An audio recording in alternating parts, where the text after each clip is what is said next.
I'm Craig Cohen. Today on Houston Matters, a former city official weighs in on what's gone wrong with the city's trash pickup system and what can be done to fix it.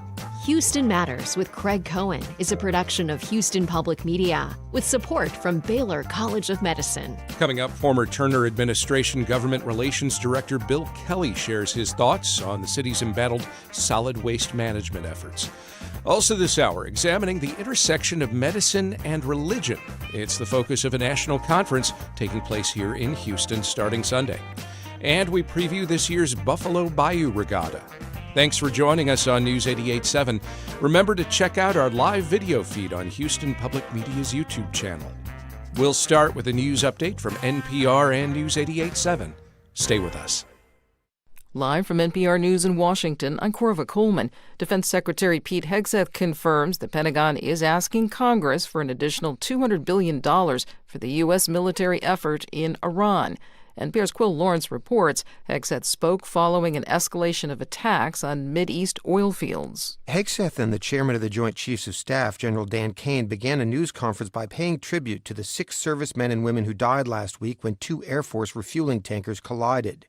Hegseth went on to attack the media for negative reporting on the war against Iran, where Hegseth said the U.S. military continues to face only minor resistance as it systematically destroys Iran's Navy, Air Force, and missile production capability. Hegseth did not dispute reporting that the Pentagon has asked Congress for roughly $200 billion, saying it was needed to replenish missiles and the expensive interceptors the U.S. and allies are using to intercept Iran's comparatively cheap drone weapons. Quill Lawrence, NPR News. Treasury Secretary Scott Bessent says the U.S. could take additional steps to help ease global oil shortages. He says the U.S. could decide to release more oil from the country's Strategic Petroleum Reserve, or SPR. Bessent told Fox Business News today that would be linked to the global decision to release SPR stocks. The largest coordinated SPR release in history, 400 million barrels, was approved last week. And some countries are going to do more. The U.S. could unilaterally do another SPR release to keep the price down. The Trump administration has already decided to release 172 million barrels from its Strategic Petroleum Reserve. It's not clear how much would be released a second time. Natural gas prices have spiked 25% in Europe after attacks on gas infrastructure in Iran and Qatar. NPR's Lauren Freyer reports from London. The vast majority of British homes are heated by natural gas. Most of it comes from the North Sea and Norway. Only a small percentage of the United Kingdom's supply comes from the Middle East. But the UK is still hit by soaring global prices and fears producers might divert supplies to bigger buyers in Asia, namely China. European markets are down on this energy volatility. Meanwhile, the UK is sending a small number of military planners to the Pentagon to help figure out how to secure the Strait of Hormuz, where a fifth of the world's oil supply passes. But the UK is not sending warships, despite President Trump's demands.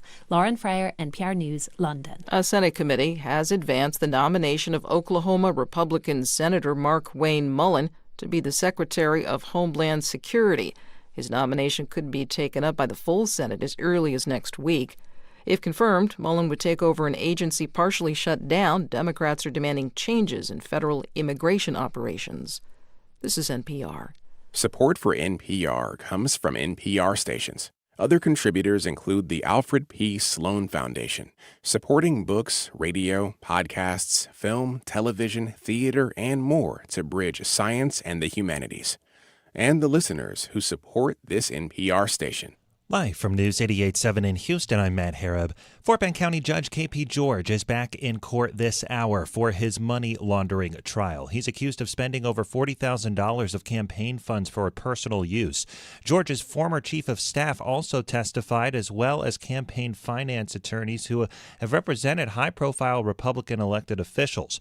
George has maintained his innocence throughout the trial. If convicted, he would be removed from office and could face up to 10 years in prison. Closing arguments are expected today. Tonight, the Houston ISD State-appointed Board of Trustees will consider partnerships for 4 top-performing high schools to work with outside organizations for more autonomy over their campuses. News 88.7's Bianca Seward reports. The partnerships are possible under a 2017 law and are formally known as 1882 partnerships. Supporters see this as a smart way to bring money and innovation to the district. Critics see it as outsourcing management of public schools. If approved, it will allow schools to partner with outside organizations for more control over areas like curriculum, staffing, and their academic calendars. It also comes with additional per-student funding from the state. HISD has had several years of enrollment declines and has lost tens of millions of dollars in state funding. One key issue we're watching is the contract language. These agreements haven't been finalized yet, and understanding the terms between schools and their partner organizations will be critical to seeing how these partnerships will actually function. That's Bianca Seward. And months after first applying to Texas's billion-dollar school voucher program, Islamic private schools have now been admitted, according to the state comptroller. A federal judge ordered the state to give the schools a second chance to apply after 2 lawsuits accused the program of excluding them for their religious beliefs. Ahsan Syed is one of the plaintiffs. Happy to see it finally be applied fairly and to be a part of the whole program. Over 2,200 private schools admitted or have been admitted to the voucher program, and only a handful of them are Islamic schools. I'm Matt Harrop, News 88.7. This is Houston Matters. I'm Craig Cohen. Thanks for joining us here on News 88.7 and Houston Public Media's YouTube channel. Coming up this hour, examining the intersection of medicine and religion. It's the focus of a national conference taking place here in Houston starting Sunday, and we preview this year's Buffalo Bayou Regatta. First, though, Houston is, yet again, facing a mounting trash crisis that has left residents frustrated and forced to seek alternatives. As Houston Chronicle news columnist Joy Sowing wrote this week, after waiting 6 months for the city to pick up heavy trash on her curb, she was left with little choice but to take care of it on her own and pay someone out of pocket. She's certainly not alone. Complaints to the city about trash pickup delays have skyrocketed. But a solution may be elusive. A $227 million budget deficit has strained the city's solid waste management department, and a promised $2 million private contractor program meant to address the backlog has been put on hold. Bill Kelly is one of the directors of Government Affairs Professionals of Texas, a lobbying and economic development consulting firm. He previously served as Director of Government Relations for the City of Houston under late Mayor Sylvester Turner. Kelly tells our Mean Show Jacob what he believes has gone wrong with the city's trash pickup and what it might take to fix it. This is a Houston problem. This is something that when you look at the data of where people are calling on 311, there was an article in the Chronicle that listed the top 311 complaints. 3 out of the top 4 were solid waste related. Number 1 was being the missed garbage pickup. Number 3 was missed recycling pickup. Number 4 was missed heavy trash pickup. There is heavy trash outside my house right now that we haven't had picked up on time with it. So I would say I understand there are other challenges in other cities with it, but for a number of factors, this is a Houston problem. As somebody that served in the administration under Mayor Turner, I can tell you, a lot of it comes to some very impactful events we had that put more miles on our fleet than we ever thought would be possible with it. Hurricane Harvey, for example. The pandemic increased household trash by about 1/3 on pickup size with it. And then Winter Storm Uri was a very traumatic event with lots of waste on it. We have put more miles on our fleet than we could have possibly forecasted. And I applaud the administration, the recent purchase of 30 new trucks, but it's going to take more than that, and particularly with staffing costs as well. We're in a deficit too. I mean, like you mentioned, there's some shocks to the systems, but shocks are going to be coming more frequently with climate change, with these other issues that cities are facing. How can we prioritize this essential service when we are looking at cuts in our budget, going forward? Couple of points to show how important it really is. FEMA Category A for reimbursement is debris removal. People know how important that is, and that is a reimbursement after the fact, but that shows FEMA knows the importance of being able to do that debris removal. I would say the reason that Houston is fundamentally different, I mean, every city is going to have, was impacted by the pandemic. A lot of cities are impacted by natural disaster. But what those other cities have, and it's across the state of Texas, is a solid waste fee. And we do not have that in the city of Houston. Having a reliable funding source would prevent, in my view, a lot of the budgetary ups and downs that you get. I don't know if most people realize that last year's budget for the city of Houston had a 6.5% decrease in the solid waste budget. And because of that, and a lot of it was the early retirement programs the administration rolled out. But when you look at the overtime cost, there was a recent update to City Council that showed per pay period, the average HPD officer was working 4 hours of overtime. They've done a really good job bringing that down. The average firefighter was working 17 hours per pay period on OT. That's a little more concerning. The average solid waste worker was working 22 hours of overtime per pay period. When you look at those rates for a 95-gallon, which I think most folks are kind of familiar, that's your trash can that you get with the city of Houston that's out there. The city of Houston charges $1.14 per year.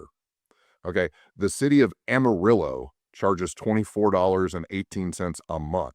Plano is at $24 a month. Galveston is at almost $30. San Antonio is at $35, and Dallas is at $39. City of Austin's actually at $58. We are eating this cost within our total general revenue budget because we don't have that specified enterprise fund to be able to generate that revenue, and it's really shown on the overall lack of investment within the department. What are we really talking about here when we say a trash fee? I mean, are we talking $50, $60, $30 for a trash fee? What would realistically cover the need? You know, when you look at the overall budget numbers, Sally Alcorn, the chair of our council member Alcorn for our Budget and Fiscal Affairs Committee, on her My 2 Cents survey, asked, would you be willing to pay a solid waste fee? And 66%, 2/3 of the folks said, yeah, we would. We think it should be about $10 a month or so. And when you have that kind of like support just overall, that's pretty telling, I think. And so she had worked with Dr. Stephen Kleinberg to put that within her, let's see, it was a Houston area survey that he's very famous for over at Rice. So I do think that the public understands you get what you pay for. And when we look at the overall department numbers that other cities are charging, we do right at about $100 million in our department for solid waste at City of Houston. City of San Antonio, which serves, I want to say, right at about 30,000 less homes, their budget's $127 million. Dallas, their city is significantly smaller. Their budget's $165 million.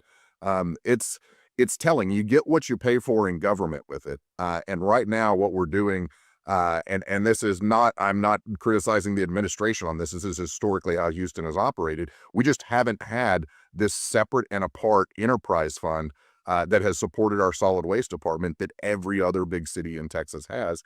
And I just think that now is the time to be able to get it when folks are very concerned via the 311 data about the services that they're getting. Is there a way to get this solved? I mean, the World Cup's coming up.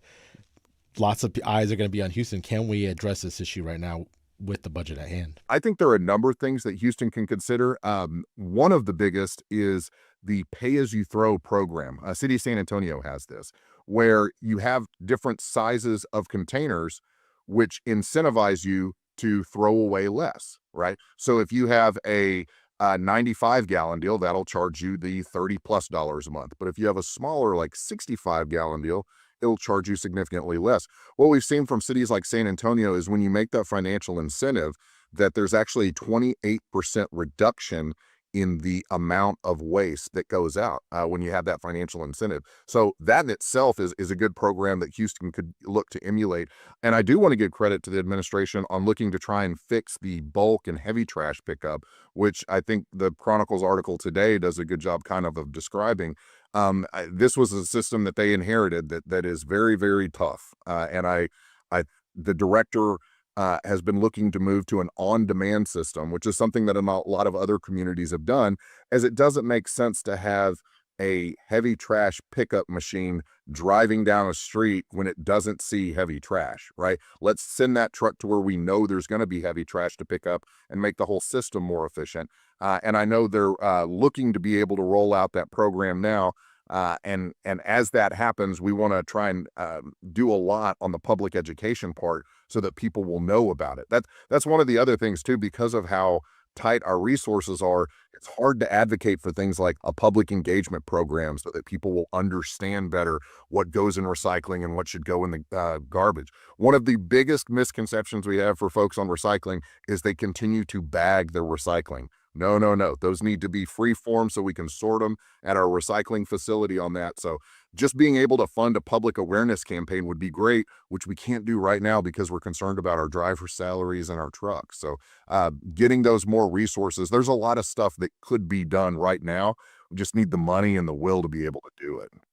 And looking forward long term in the next budget cycle, which will be coming up here pretty soon, actually a lot sooner than we would think. I mean, what does the city really need to do to be able to deal with this? As you know, like you said, there were hurricanes and disasters that derailed the city, but we know that is going to be coming down the line. I mean, I wish it weren't, but right. It's the future we see, right? Well, I know, and folks are concerned because we do have about a $227 million budget deficit from looking at what we have last year to this year's cost. If we were to establish a solid waste fee, we could potentially cut that in half. And it would mean the resources that are needed for solid waste would be funded. And that's a huge concern. But I think also, too, we want to make sure and fund things that we want, but don't fund things that we don't want. One of the things we don't want, previous administration had signed an MOU with regards to plastics, what they call chemical recycling. And that has proved to really be something that a number of environmental groups are coming together to urge the administration to end. Where this chemical recycling that puts a lot of pollutants, it mainly does an incineration program. It's not the mechanical recycling that most folks are used to when you talk about reusing and diverting materials. Making sure that we end that MOU, I think would bring a lot of support to the administration, making sure that if we do have an enterprise fund, that it's not funding things that we don't want. I think that would do the administration well to support that. And frankly, we've been very welcoming with the remarks that the administration has taken in and the feedback on that. So we'll continue to press on it. But establishing an enterprise fund that allows for a steady stream of revenue for our solid waste department, I think is probably one of the biggest steps that we can take to putting ourselves on a services that we can depend on and to get those 311 calls down where folks can have faith with it and know that the system's going to work. My last question to you is, with a fee, if there are households that are cost burdened, I mean, there's a lot of poverty and other issues affecting Houstonians and Americans writ large. Is there a way to allow for people that are struggling financially to be able to still get services that are needed? Absolutely. I'm very cognizant of that fact. In fact, that was probably the main hesitation for former Mayor Turner on it, was to be able to say, what are the cost implications? We do several programs like with our public water system that allow for some cost sharing that try to be able to allow folks that are on limited income to where it's not that big of a burden on them. There are several examples about being able to deploy things that we already have in our system. So I think it would be something that we're familiar with operating with our public water utility that the city has, that we could easily transfer over, as you don't want folks that are on limited means to feel the burden of an extra $25 a month or something like that, because that is significant with it. But at the same time, we want to make sure that people have a healthy environment and that these recycling rates are, right now we're at about 16% on our diversion rate. The national average is about 34%. So we're less than half the national average on what we're doing as far as recycling. There's a lot of room to improve on it. And I'm optimistic that this administration is listening and that we can hopefully be able to continue to work to them. Being able to establish this enterprise system, I think, will be something that this administration could hand off to the next and being able to say that they really took a big step forward in solidifying these services. Bill Kelly is a director with the lobbying and economic development consulting firm Government Affairs Professionals of Texas. He's a former director of government relations for the city of Houston. He spoke with Houston Matters producer Mincho Jacob. Up next, a national conference in Houston starting Sunday will delve into the intersection of medicine and religion. We discuss where the two should and should not intersect. We welcome your thoughts on that at talk@houstonmatters.org or 713-440-8870 as Houston Matters continues on News 88.7 and YouTube. You count on Houston Public Media. That's why you're here right now. Take the next step and become a new member today. Every gift makes a difference. And with a gift of $5 a month or more, you'll receive PBS Passport, a member benefit that lets you stream more of the shows you love anytime. It only takes a minute to make a big difference. Join as a new member today at houstonpublicmedia.org/donate or call 800-364-8300. Care. Support for Houston Public Media comes from Metro, introducing the Ride Metro Fare Card. The Ride Metro Fare system replaces the Metro Q Fare Card for bus and rail fares. Details at ridemetro.org/fare system. Support comes from West Chase District, serving businesses with office options, regional connectivity, amenity investments, and talent pool access within a managed business and residential hub in Houston. More on how West Chase works at westchasedistrict.com. This is Houston Matters. I'm Craig Cohen. The National Conference on Medicine and Religion will be held here in Houston this Sunday through Tuesday. It will explore ways in which the medical world can intersect with faith. But where, when, and how should it and shouldn't it? To contemplate that and to discuss the conference itself, we're joined now by Stuart Nelson, President and CEO of the Institute for Spirituality and Health at the Texas Medical Center, Dr. Kerry Horrell, a psychologist with the Menninger Clinic and Baylor College of Medicine, and Reverend Laura Mayo, Senior Minister at Houston's Covenant Church. Welcome all of you to Houston Matters. Good morning. Good morning. Good Thanks morning. for having us. As we chat with our guests, we welcome you to the conversation as well. In what ways do you think medicine and faith can do and should intertwine, and in what ways do you think they shouldn't? Let us know at talk@houstonmatters.org. You can call us at 713-440-8870. You can also comment on our live video stream on Houston Public Media's YouTube channel. Stuart, let's start with the conference itself. What is its purpose? Thanks so much, Craig. So the conference was founded about 14 years ago at the University of Chicago.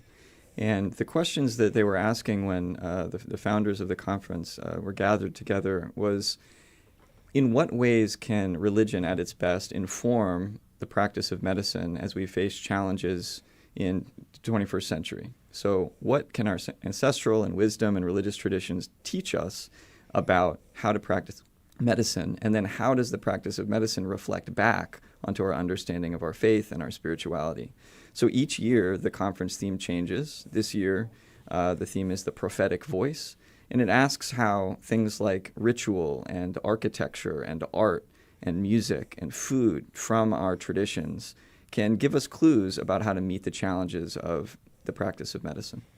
Dr. Horrell, there's a growing understanding in the medical world about the connections between physical and mental health. Can a person's faith impact either or both? Absolutely. And as you said, that growing connection also is including the spiritual aspect. People want to be experienced and considered as whole people, which include how they connect to the sacred, how they make meaning out of their life, their religious and faith traditions.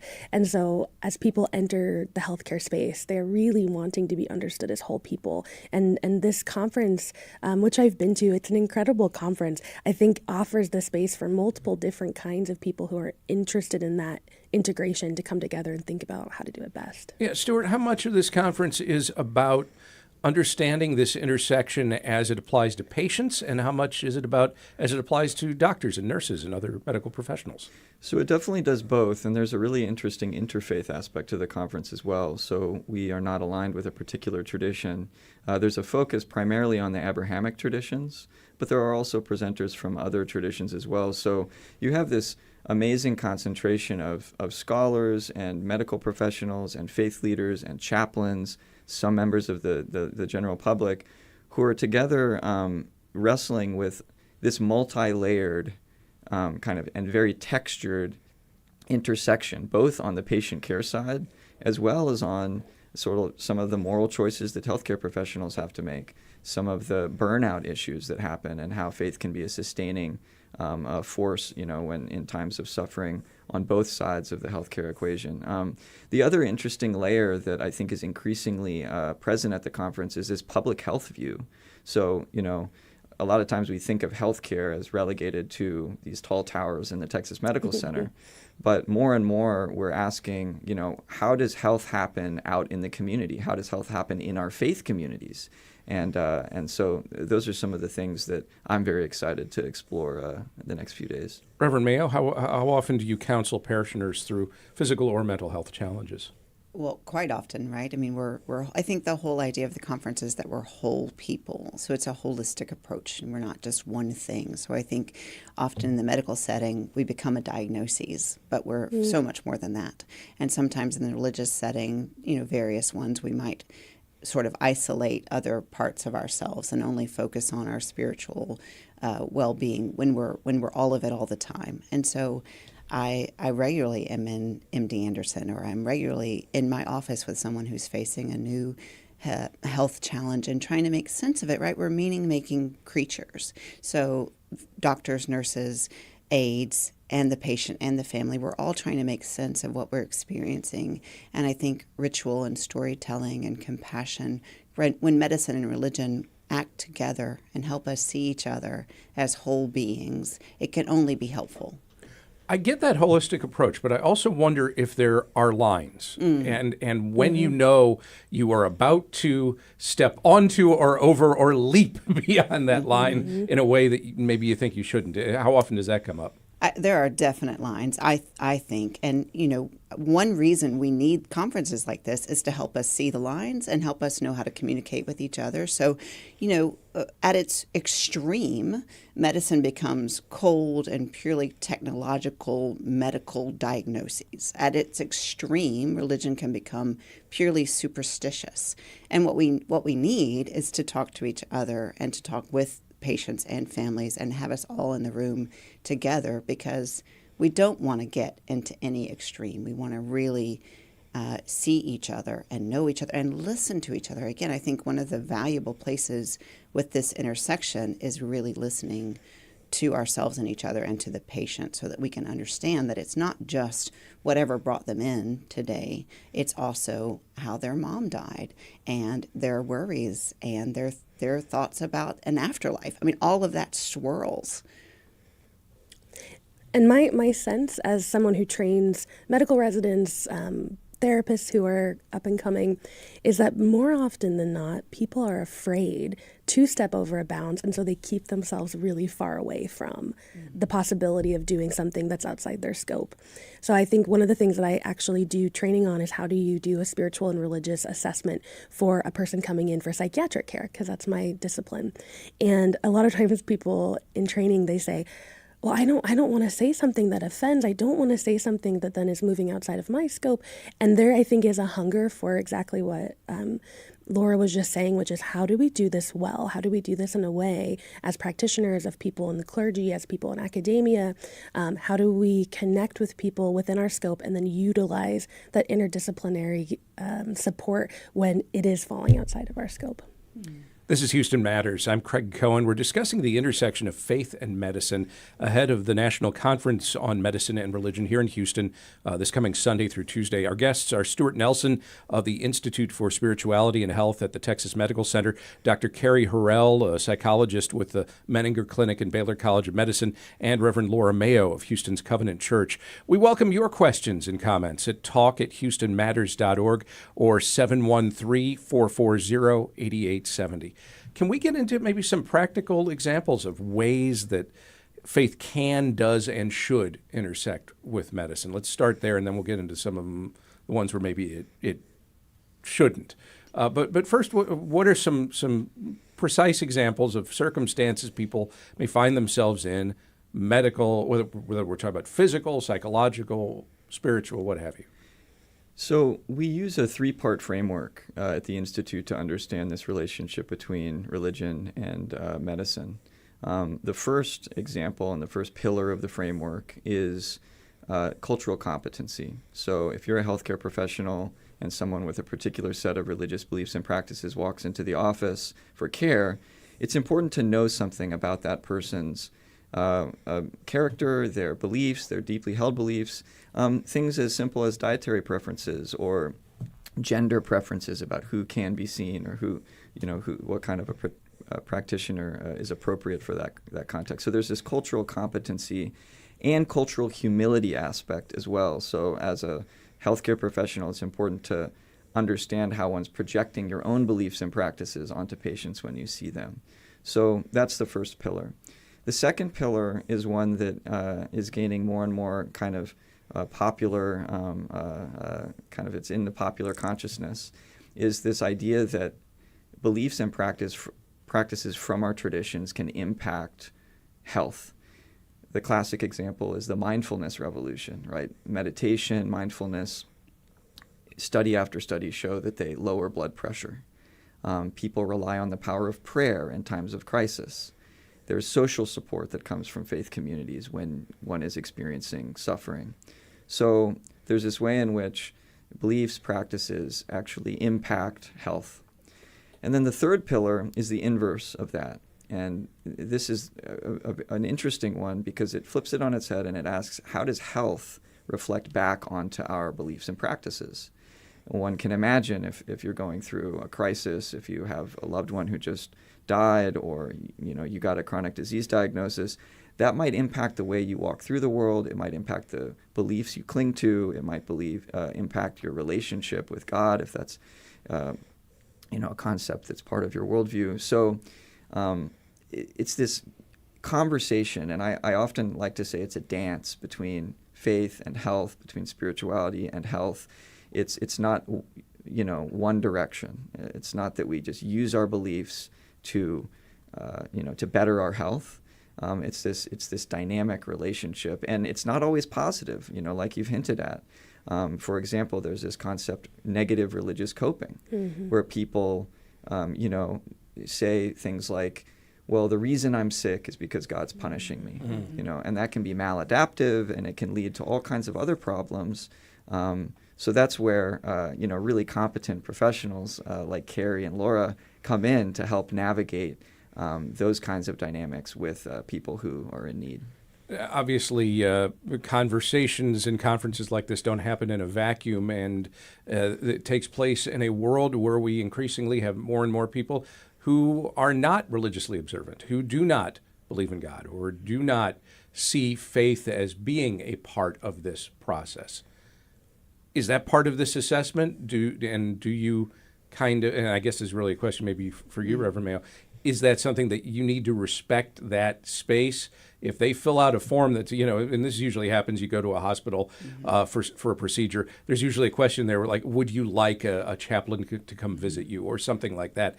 And if they say no, they probably mean no. Absolutely, most certainly. And I think respect is a great word for all of this, right? And in the best scenarios, we have a deep respect for each other as practitioners and for the patient and the family. So, of course. And then I would also say that, regardless of the form, that almost all of us, when experiencing suffering, that experience of suffering brings on existential questions and, who are we? Why is this happening? So the punishment idea, I think, comes to almost all of us, even if we don't believe it.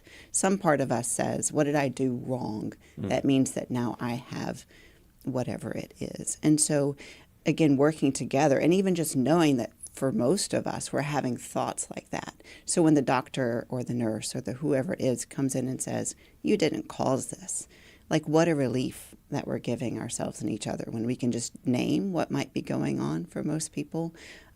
So I think questions of why and how we make sense of it are questions most of us have, regardless of our religious perspectives. I was going to say, and that is something that sometimes people seek the answer through spirituality, but sometimes they don't need or want that. Absolutely. Well, and one example I have to your question about good examples of this is actually coming from 2 years ago at the conference. I believe this was our student presenter award for the year. Like they won the award for this. It was a presentation about the use of music, and this particular person was a violin player, the use of music as witness for people when they were dying.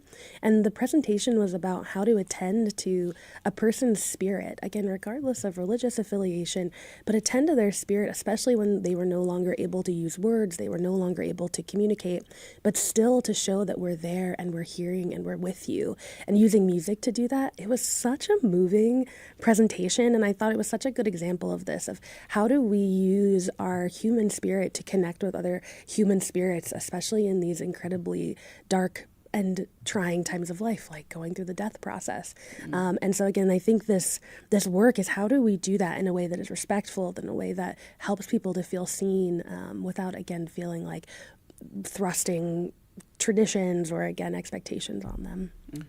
Stuart, we have this comment from Gregory on our YouTube channel. It says, I appreciate the lines, but many lines are artificial or outdated. Are there lines that need to be transgressed?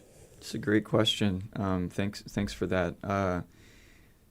I see all of this work as a creative process, and there are times when we're going to be pushing the boundaries. There's going to be times when we intentionally cross lines to further, our creative process and to explore, areas again in this dynamic field that are worth exploring, and that there are there's great potential to exploring.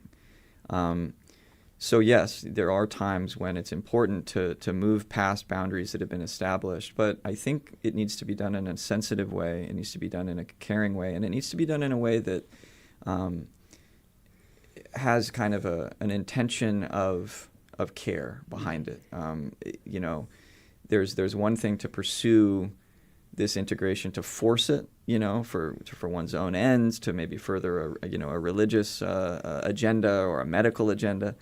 But then there's also a way to do it in the spirit of creativity and thriving, and to help cultivate wholeness for the people that we're serving. I want to get into in a minute or two an example or two of maybe where those lines have been crossed and what you all think about it. But first, we're talking about medicine and religion. They do intersect from time to time, and that's what will be under discussion at next week's National Conference on Medicine and Religion. We'll continue our conversation with the Institute for Spirituality and Health, Stuart Nelson, Menninger Clinic and Baylor College of Medicine psychologist Dr. Kerry Horrell, and Covenant Church's Reverend Laura Mayo, as Houston Matters continues on News 88.7 and YouTube. It's not just your car. It's the one that brought your kids home from school, took you cross-country, held memories, laughter, even a few breakdowns. When it's time to let go, give your car a new purpose. Donate it and turn memories into meaningful support for this station. Plus, you'll enjoy free and easy pickup, potential tax benefits, and a simple donation process. Your gift supports the programs you and your family love. Donate today and help keep public media strong. Call or donate online. Coming up tonight at 6:30. Support comes from Base Power. As hurricane season approaches, Base offers energy plans with automatic whole home battery backup with new extended outage protection. Eligibility details at basepower.com/NPR. Support for Houston Public Media comes from UHWGSS, presenting the 29th Annual Table Talk, a Houston networking luncheon featuring women leaders from across industries. March 30th, downtown. Tickets by searching UH Table Talk. This is Houston Matters. I'm Craig Cohen.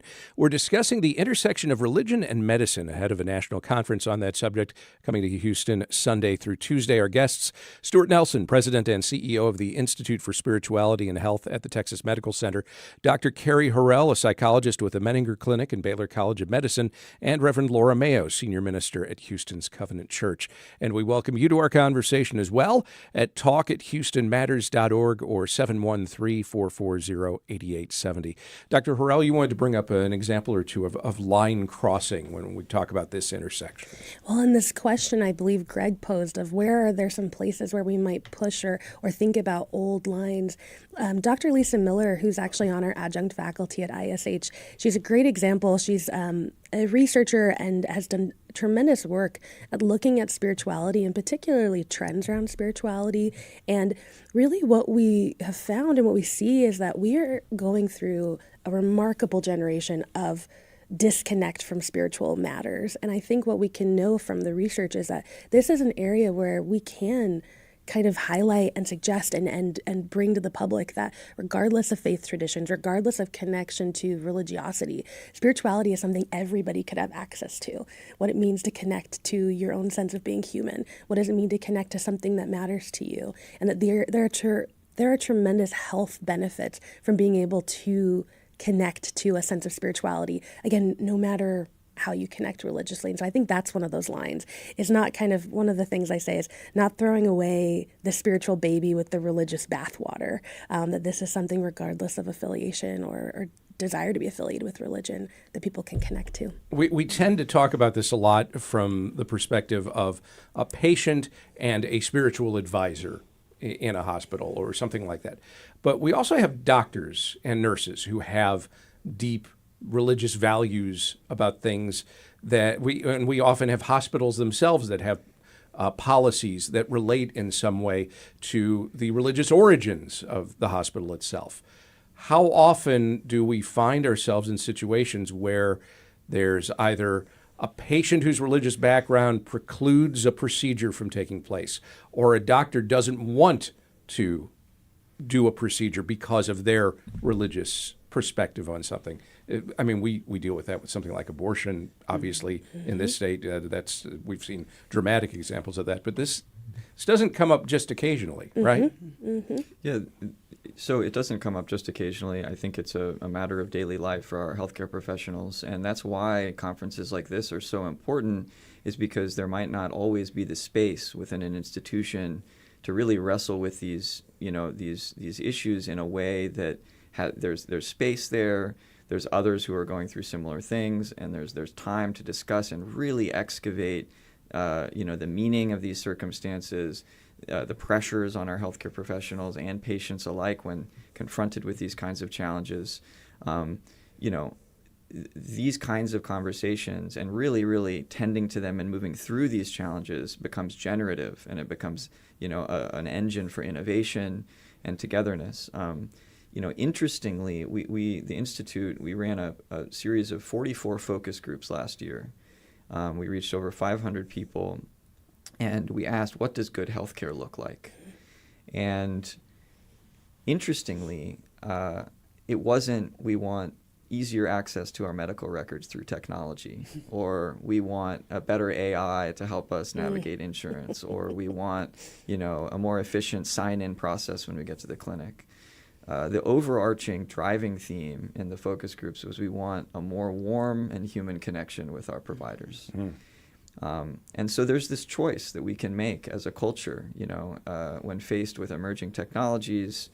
Do we choose to lean into them in a way that cultivates humanity and that warm connection, or do we choose to lean into those technologies in a way that diminishes that humanity and those connections? Getting back to the question at hand, and we have a comment here from Brandon, actually a question. He asks, how difficult is it to navigate certain aspects of specific religious beliefs that may be in conflict with a potential medical option like an abortion?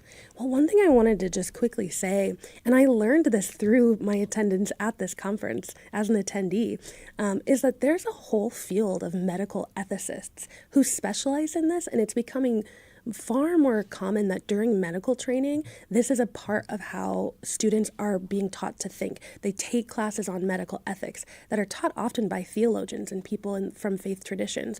One of the people involved in our institute and involved in this conference, Dr. Nate Carlin with the McGovern Center, this is his area of how do we think about these conundrums like abortion, physician-assisted suicide, different issues where religion and medical practice might clash. And so I don't know that I'm totally answering your question, maybe. But no, I think you are. It's just when we talk about those issues, those are very hypercharged yes. and political.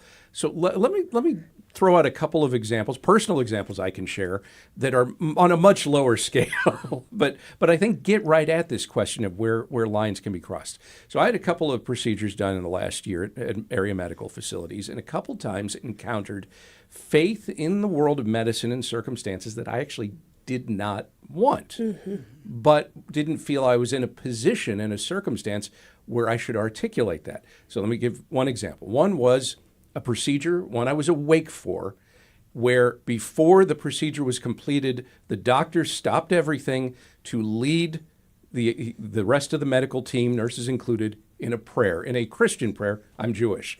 So that's a situation where I'm like, well, I don't want to say anything because I want them to do whatever it is they normally do because they're going to be poking around here, and I want what they're going to do physically. I don't want on their mind to be a debate over the ethics of doing that or not. Right. But it happened. In another case, I was undergoing a procedure that required me to remain motionless for minutes at a time. And the medical team, it would just happen this one time and not other times, they would pipe in music so that you're, comfortable during this procedure. It may have been the previous patient's choice, but it was Christian rock. I'm like, okay, do I say something or not? So were lines crossed there? And how often does that sort of thing happen? I mean, I would say certainly lines were crossed. One of the foundational principles in good medicine is patient-centered care. You need to be vigilant and attentive to the patient's needs, the patient's concerns. You meet the patient where they are.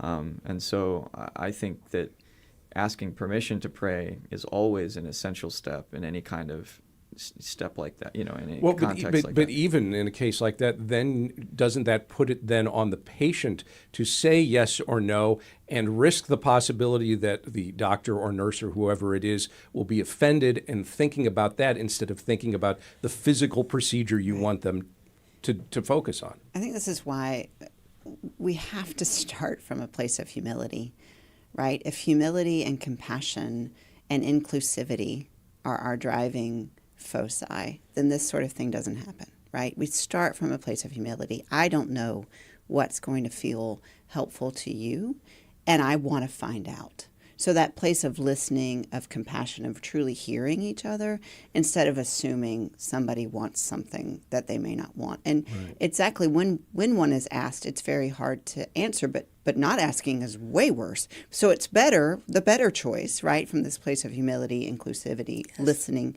is you've had a conversation with this person who's feeling destabilized, dehumanized, demoralized. I mean, have you been in the hospital? It's horrible. Well, and the other piece of that is that when you are in a hospital bed, you're usually hooked up to things. Yeah. And that usually means you're basically a captive audience. Somebody comes in, you may not necessarily feel empowered to kick them out if you don't want them there. And that would include, I imagine, somebody there to minister. It's an incredibly vulnerable experience, and that's why I think part of the work that folks of us in the field are doing is to train people how to do this well. Like a very practical thing that I train my residents and fellows to do is you would ask somebody, do you have a religion or spiritual practice in your life that you find comforting that we could involve in part of your care? And it would open the door for someone to say, no, I don't, or that doesn't feel comfortable to me, or to say yes, and it would look like this. And again, we assess for it, so it's an open door, but we do it in a way, just as Reverend Mayo was saying, that is inclusive. So because it is, I'm so with you, Craig, that the idea that you would, in a moment where providers are about to do a medical procedure on you, to share like, hey, that made me feel uncomfortable, would feel so super vulnerable. Exactly. I'm like, I just don't need you to even be worrying about that. But again, it is something where I think people need to be incredibly thoughtful. Providers need to be incredibly thoughtful about how they do that. Is this an example of the kind of the discussion that you can anticipate at your conference next week? This is exactly the kind of discussion and much more. And one of my favorite things about the conference is those who gather together are so passionate about these questions that there's no bad question. These are precisely the kinds of difficult, gritty, complicated, and nuanced questions that the conference is centered on. The 14th Annual National Conference on Medicine and Religion will be held Sunday through Tuesday at the Hilton Houston Post Oak. Stuart Nelson is the president and CEO of the Institute for Spirituality and Health at the Texas Medical Center. Dr. Kerry Horrell is a psychologist with the Menninger Clinic and Baylor College of Medicine. Reverend Laura Mayo is senior minister at Houston's Covenant Church. Thank you all for joining us. Thank you. Thank you, Craig. And still to come, we preview the state's largest canoe and kayak race right here in Houston Saturday. Stay with us as Houston Matters continues on News 88.7 and YouTube.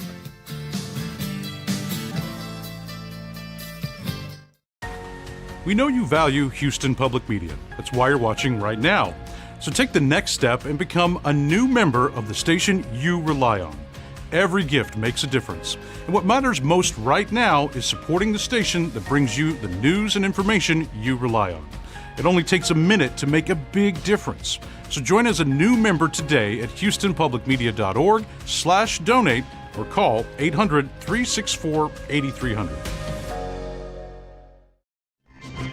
Texas Standard coming up at 10 o'clock. Support for Houston Public Media comes from Bayou City Art Festival, March 28th and 29th in downtown. An outdoor gallery with over 200 artists, entertainment, and food. Tickets at BayouCityArtFestival.com. Support for Houston Public Media comes from Texas Mutual Insurance Company, a workers' compensation provider committed to handling claims to help injured workers get back to work. More at texasmutual.com/mutual care. The 54th annual Buffalo Bayou Partnership Regatta takes place Saturday. It includes the state's largest canoe and kayak races. Hundreds will paddle a 15-mile stretch of Buffalo Bayou, with some trying to reach the finish line first, while others may just soak up the skyline from a different perspective. It's all part of an effort to showcase, protect, and develop the waterway that cuts through our city and the parks and trails that surround it. And joining us to tell us more is Trudi Smith, Director of Programming and Regatta Lead at Buffalo Bayou Partnership. Hi, Trudi. Hi, Craig. Great to be here. The Buffalo Bayou Partnership Regatta, as I said, it's in its 54th year. How has it evolved over the years? Do you know, it is really grown every year. So we're excited to announce that we have about 700 participants so far, and we're getting close to 500 boats this year. Aside from the size, what makes this regatta unique compared to other canoe and kayak races in Texas? Very good question. This is a chance for you to really get to see Houston from a completely different perspective.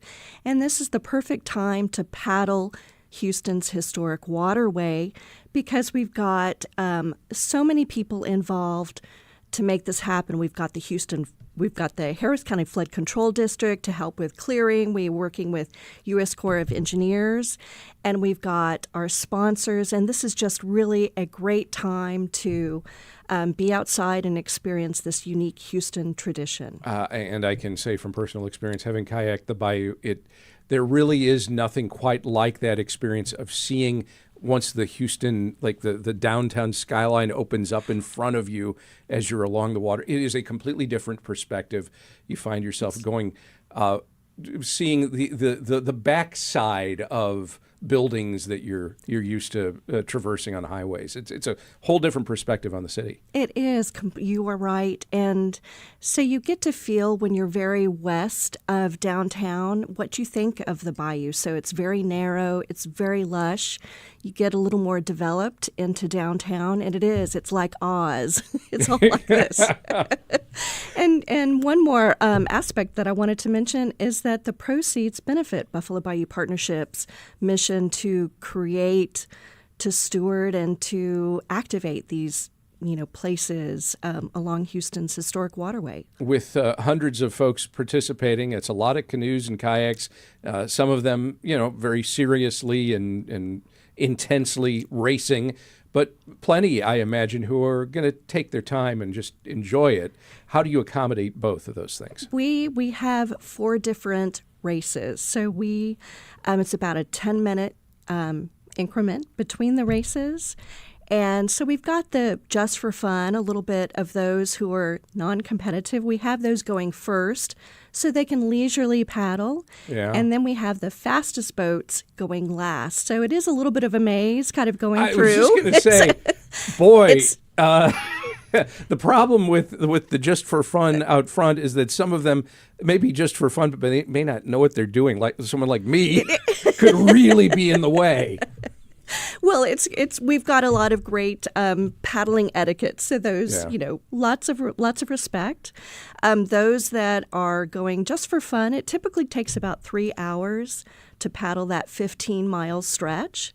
But those competitive paddlers, it takes about an hour and a half. So it's really incredible, half the time to see that. So they're so fun to watch. What's left of my muscles remembers every bit of those 3 hours. I couldn't imagine somebody pulling it off in an hour and a half.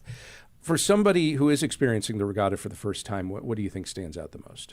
I really, it's just this camaraderie of those paddlers, and to seeing hundreds of boats along Buffalo Bayou and coming to the finish line and cheering on the racers. It's really such a unique thing for Houston and so fun to see. I was also curious about spectators. What's the best place to be to watch this all happen? A number of bridges. So we've got Woodway and 610 Bridge, which is about your halfway point. So I recommend about 10:30 at that point.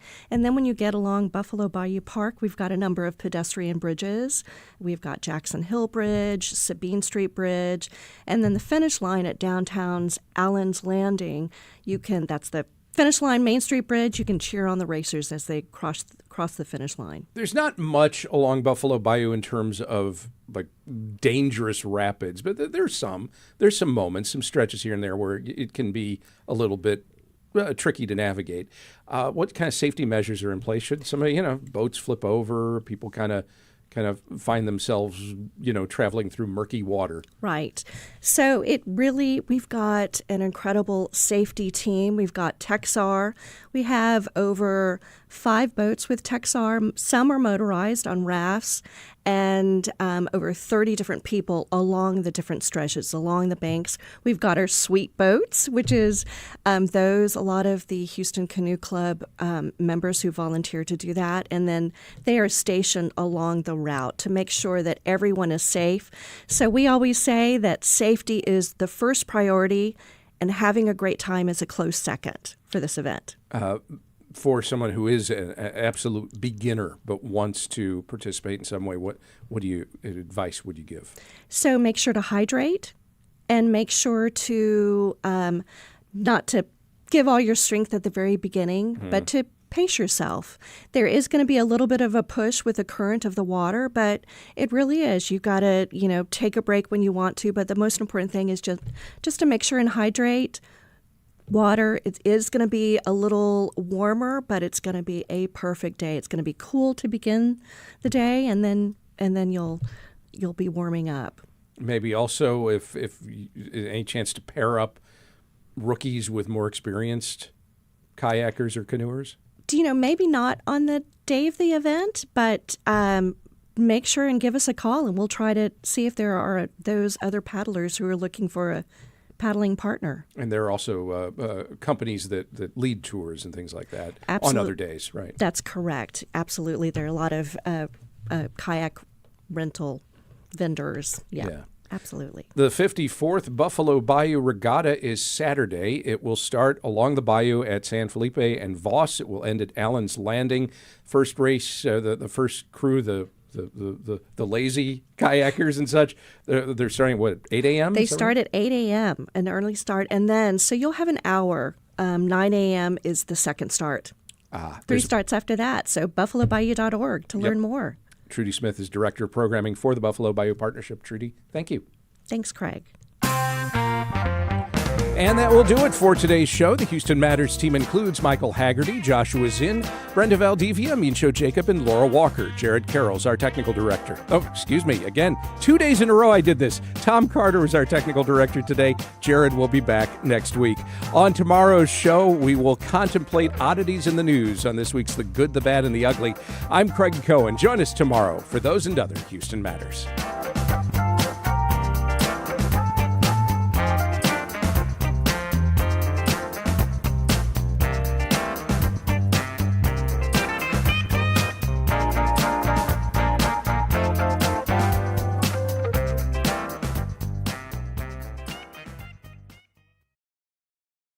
Support for Houston Public Media comes from listeners like you and from Baylor